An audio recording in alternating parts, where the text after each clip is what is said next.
तर बाळासाहेबच झाले. किती उदाहरण तुम्हाला. रिक्षा चालवणारे एकनाथराव शिंदे, रिक्षा चालवणारा माणूस. सख्या भावाची आठवण यांना दिवाळीला आखजीलाच होती, पण एकनाथराव शिंदेची आठवण दर महिन्याला होती. ती सध्या महाराष्ट्रातल्या सगळ्या लाडक्या बहिणींचं भाव. रिक्षा चालवणारा माणूस साधा. चाय विकणारे मोदी, चाय, अद्रकवाला चाय, गरम गरम चाय. त्याचं बाईवर बहीण म्हणते. एवढंच नाही, आता इस्रायल, अमेरिका आणि इराकचं युद्ध सुरू आहे, इराणचं.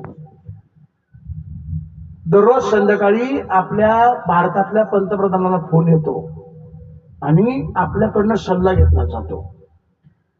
आपल्याकडे डिझेलची, पेट्रोलची टंचाई आहे, पण अजून बंद नाही झालं.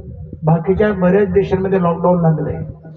पाकिस्तान कटोरा घेऊन फिरायला लागलंय. पाकिस्तान पक्ष म्हणून नाही, पण नशिबाने भारताला मोदींसारखं पंतप्रधान भेटलाय.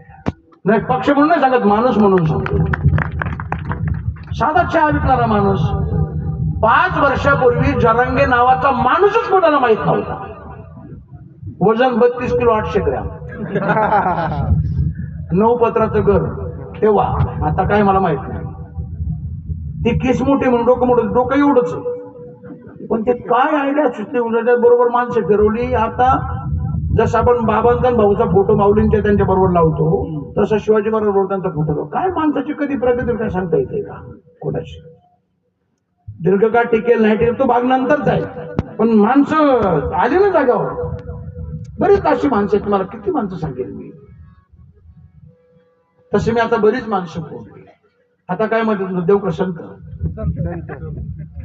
हे आता फुटायच्या मार्गावर गुवाहाटी का मुंबई, गुवाहाटी का मुंबई चालले त्यांच्या. देवकर संत, संतच का जरा जास्त कट्टर दिसते मला. नीक सांगू, राजकारण असेल, समाजकारण असेल, परमार्थ असेल, प्रपंच असेल, निष्ठेला खूप महत्व आहे. निष्ठावान माणसाला सुरुवातीला जरी त्रास झाला, शेवट त्याचा विजय असतो. बरं मला अजून तुमचे संत कितीही मोठे असले, पंढरपुराकडे कोणाचं भजन करतात ते आमच्या देवाचं भजन करतात. मग कोण मोठे आहे? चष्मावाले